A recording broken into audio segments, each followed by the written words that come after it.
This presentation is for women only and is a work of the Durham Church of Christ. For more information, visit durhamcoc.com. Hey, and thank you for watching. This is called the modern day Phoebe, and we get this idea from the book of Romans when Paul talks about a woman named Phoebe, and he calls her a servant there at the church at Centuria. And we hope that in our prayer is that talking to different women who are older or younger or anywhere in between, that we can gain wisdom and insight as how they serve in the church, in the home. We know there are many women who serve diligently for the Lord, and Miss Joyce is one of them, and this is who I'm with today. Her name is Miss Joyce Tiffany, and she's been married to Mr. Don. This year will be 60 years. She has 4 children, 8 grandchildren, and 3 great-grandchildren. 9 grandchildren. 9 grandchildren. Sorry. So obviously she has had many things through her life that's happened and gained a lot of wisdom throughout the years, and we hope that we can gain some wisdom from her. So I'm just going to ask some questions to her, and along the way we're just going to have a conversation here. So one of the things we wanted to ask you is how long you've been a member of the church. Well, I've been a member of the church since I was about 14, 15. The church was actually started in our hometown, Elizabeth, around that time. My brother and some other members of the Christian church had heard this preacher, the gospel preacher, on the radio. And so we had gone over and listened to him, and finally got him to come to town to hold a gospel meeting, and that's when the church was started there. And that's how you learned the truth. And that's how I learned the truth. Okay. Yeah. Okay. Now I know that Miss Joyce is a member at Durham, which is where my husband and I are attending, and so she has been at Durham for how many years has Durham been in existence? Durham congregation was started in 1997. Okay. And I know that there's been, obstacles and challenges there at Durham, just starting a new congregation. And you mentioned to me before that you have been, she's from New York, so being from New York. Tennessee originally. Okay, Tennessee, New York. Yeah. And then here, and then you've been a part of different congregations that have just started from the ground up. Yes. What different obstacles have you had to overcome dealing with trying to start a congregation or breaking off from a congregation? What different obstacles have you had to overcome? Actually, being so very small would be one of them. In New York, it was in an area where the church had never been heard of. Having different family members say, "Why do you go 72 miles to a church, to worship?" And then, of course, breaking away from a congregation that is unsound is one of the most heartbreaking things that has ever happened. I guess, growing up, I felt that no matter where you went, whatever you would go, and this is what we believed for many years, that wherever you went, the Church of Christ on the door meant the Church of Christ, which was solid and sound, and that you could go to it and not have to worry about what was being taught. We found out numerous times that was not so. And so that was really how the Durham congregation got started.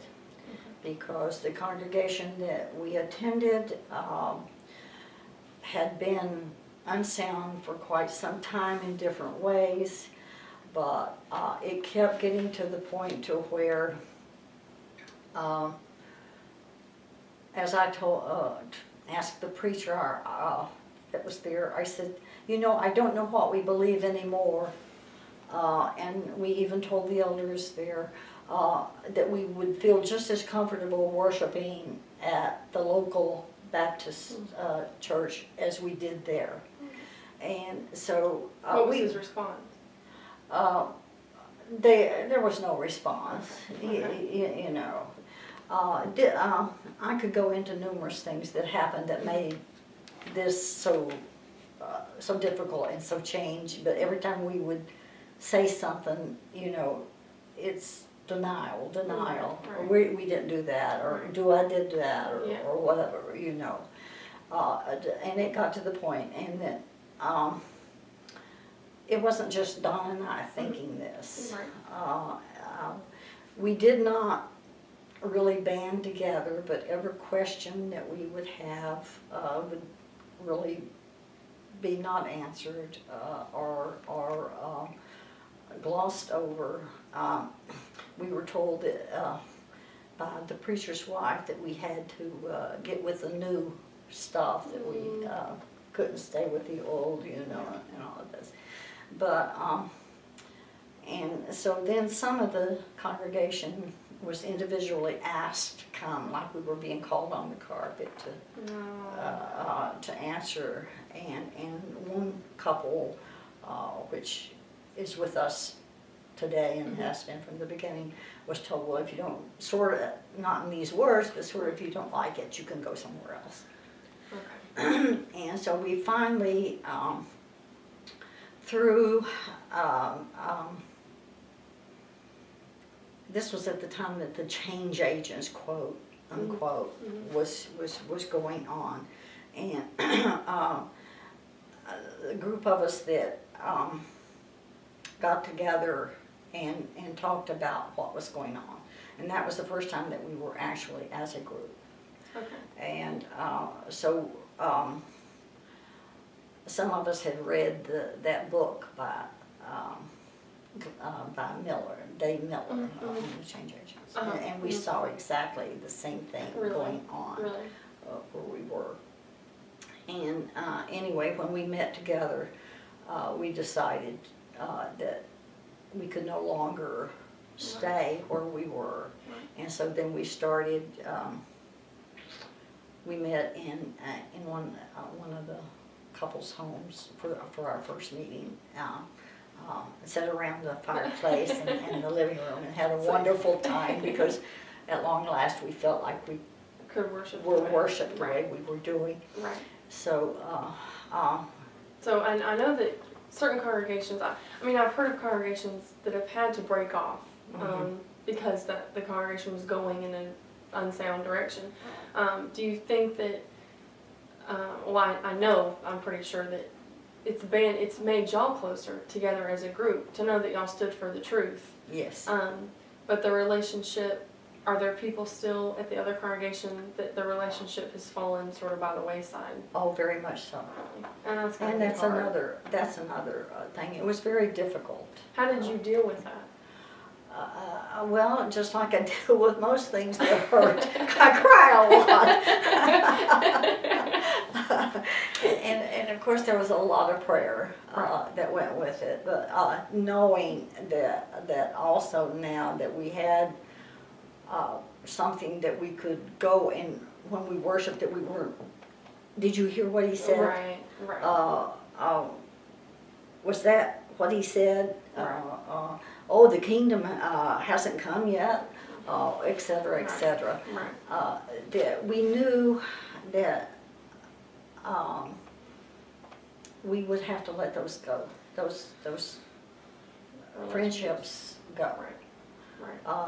Some people that were with us at first, before we, that were questioning all this, they decided they would stay and change things. They would make it better. Right. But over the years, it didn't get better. Right. So. Right. And I know, looking through the books at Durham, the little picture albums, I know that there was a lot of work, just even physical labor, to get it off the ground, the congregation at Durham. I know you mentioned that y'all met in someone's home for a little while, but tell us about the work that was involved in just, even if it's the physical work, but just the work to get involved of getting that congregation on the ground, as far as just what you and Mr. Don did in serving there. What kind of things did y'all do? Well, we only met in the couple's home for a little while. We met in another couple's home in their basement for a while. But then we found this little blue house up here on Guest Road. Okay. And so there was physical work involved in, Okay. in doing that that we had to do, but contacts, trying to find people. Right. And we actually, like I said, we could never have done it if we had not had someone that had some, not only teaching ability, but administrative type Okay, things. right. And Jerry Pence and his family were very instrumental and very helpful. I don't know how I would have handled it. So he knew how to get things done. I gotcha. Right. And so anything that needed to be done, and we would do. We were, then we went from that house to finding this old, broken down church building. Mm-hmm. But that church building, when we all of us went over and met that first afternoon and saw it, even though it was so dilapidated and smelled bad and holes in the floor and everything. It's a church building. Right. We're going to have room to see and sit. And so there was a lot of Just labor, just physical labor that y'all had to put into that. Stripping old carpet up off the floor, taking the choir out, painting, repairing, and just doing. And everybody did. Everybody's just pushed in. And then, of course, like I say, with Jerry's ability to contact people, he was able to contact a lot of very sound preachers, William Woodson, et cetera, et cetera. Right. And we held gospel meetings soon That's after. right. And of course that entailed, preparing for the gospel meetings, attending the gospel meetings, having people in our homes if necessary, which, have you seen, this is sort of a side note, but have you seen a decline in, just over the years, even through the hard work that was put into the Durham church, have you seen a decline in service, really, as far as the church goes? And why do you if you do, why do you think that is? Do you think that it was because y'all were just starting off and so everyone was so gung-ho? And I'm not talking about a certain congregation, just worldwide. Have you seen just a decline in service? And if so, why do you think that is? Yes, I think after a while we get to a point to where we're comfortable. We really don't feel the need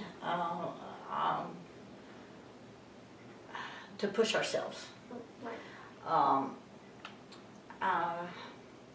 With hotels so readily today, That's a good point. you're not asked as often, To can bring you have someone this in into your home? And so we either feed them at the church building, which at first we didn't have a place to feed them, so therefore, our homes.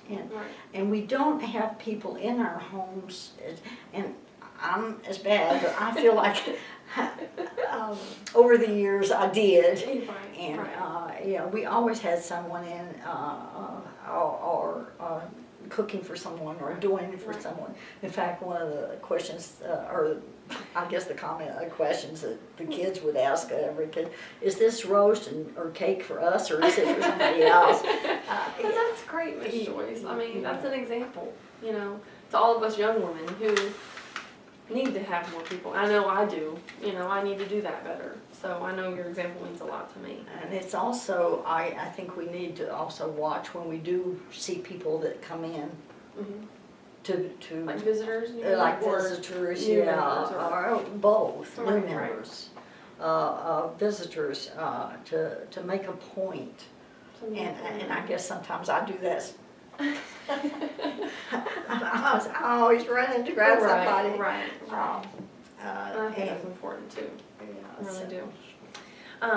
What are some ways, I know that you do Bible correspondence courses there at Durham. What are some ways that you have served throughout the years, and how have you noticed that it has changed throughout the years as when you were younger? I mean, even talking about Durham, 1997 is when you said, I mean, that was several years ago. So physical labor, y'all were able to do more when you were younger, obviously, And the teaching and things more too. Okay, so yeah, tell I me could how do it sort of changed over the years and what you were able to do now. Well, of course, I always seem to, I realize that God put me here for a reason. I may not be president, thank God. But I do have a place. And I think that place is to glorify Him, to honor Him in any way I can. If it's, of course, first and foremost with worshiping Him, but serving Him in any way, and then, of course, naturally by teaching and being an example to my children and those that I love, to the best of my ability. But I have taught classes. I have, of course, I always try to be involved in Vacation Bible School and not only take my kids, but take neighbors' kids when I was younger. I even went to Bible camp and worked at Bible camps, and when the kids were of that age, and even afterwards. Like I say, cook for those in need, do whatever we can do, study individual Bible studies when possible, and we did do quite a few of those with Fishers of Men. And now, of course, like I say, the biggest thing that I try to do is not only the Bible correspondence courses, which I'm not doing too many of them right now, but I also try to talk to whomever. If someone comes to the door, then we try to either give them a pamphlet or invite them to church, or whether it's the dentist, whether it's the doctor, whether it's I try to do that. And that's great. Because sometimes I know me, sometimes we get timid, and maybe it's just the youngness of me, but I get timid at times, and so it's good to hear that you're still striving to teach people the gospel, no matter how old you get, Watch that word old. I know. When I was practicing, I was like, when you say older, old, I just don't want to offend anybody. Well, tell us a little about your family life, and what it's like striving to raise children in the church and then continuing to influence them for faithfulness once they're grown. Because like we said, Miss Joyce has grandchildren and great-grandchildren, so there's a lot of influence that you can have. And how do you deal with certain things like that? Well, as I say, trying to raise my 4 children in the truth. And I think we did that. There were, like Pat reminded me the other day, that we, attendance was always very important in our life. Right. No matter where we went, even vacation, we would end up, making sure that we were at worship service. So, trying to do that, trying to, like I said, be the example that I needed to be. Wanting and teaching them about God, teaching them the importance of living the life. Sometimes it works, sometimes it doesn't work. You do the best you can. And you just, and you know that you have to keep on. I know as a grandmother and as a great-grandmother, do you have any words to women, how they can influence future generations of the church toward faithfulness? And how do you seek to influence your grandchildren toward faithfulness? What areas are you able to influence them, whether it be a card or phone call or just by example? Or how do you, when you see them, sort of what are ways that you think in your mind of, what can I say or how can I influence them or, things like that? Well, it's, I guess today with families being so far apart, Right. that it's a little more difficult to make an impression and to impart your values and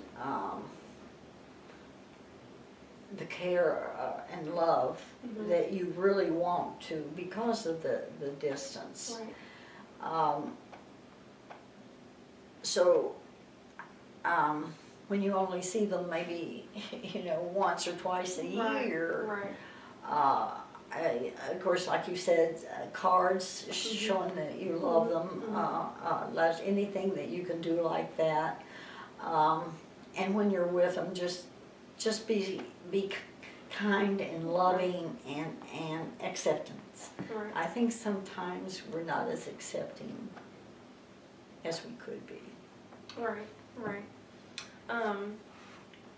And then are there any final words that you would like women of any age to hear regarding their role in service and just really anything? And I know we talked a lot about, and that's what the whole thing is about, service, but in the home we can serve with children, or in the church we can serve with different things. But as far as for a younger woman who is raising children, who you have done that, been there, done that, what are some words of advice that you can give them to keep pressing on, to be faithful, and to continue to press on, that they will impart the truth to their children? Really, first of all, you've got to make it in your mind that you're the one that to show them this. I mean, we know that Daddy is the head, but who teaches? The mother teaches. And I read an article just the other day about we're saying that daddies are not in the home, and it's such a sad thing. But yet, what do we say about the mothers? The mothers do need to be there. And now, I mean, I worked throughout my life, but we worked at different times so that one of us was always home with the children. And so you just have to show them what you really want to teach. I mean, you have to show it because you can't just teach it. And so you just realize in yourself that God should be first. And no matter what comes, you've got to do that. Keep yourself studying, keep yourself doing for the church. I know it's never easy to do, but just remember that God has put us here for this reason, and it's such a short time, and this too will pass. I said, this too will pass. Diapers will be gone, colic will be gone, but when they're gone, along comes other challenges and things that will take your time. But just go ahead and remember that that you still have such an important job to do. Also that you've got to be the example. You've got to be the mother. You can't, teach them that no means no. They are not the whole thing of the family. Children grow. Children grow without being pampered. We were never told that their ego would be warped. We were able at that time to do a little instructional correction. But learn that they have a certain place in your family. It's not first. It's not foremost. God, your husband, and you. And of course that's not easy to do. You just have to work on it and keep it going and enjoy your family. It will pass all too quickly. Housework will always be there. The children won't. And always remember that no matter how well you teach, how good an example you feel, there are times when you're not going to be what you really want to be. Don't worry over it. Pray about it, study about it, and that when things don't go the way that you want them to do, you have to accept that they are their own child as they get older. And they have to make the decisions whether right or wrong. But you just do the best you can. Well, thank you, Miss Joyce, very much. Well, I feel like I need to go home and work on about 100 things that she said. Miss Joyce is a very good woman, and my husband and I are so blessed to be at Durham with her and her husband, Mr. Don. And thank you again for watching so much.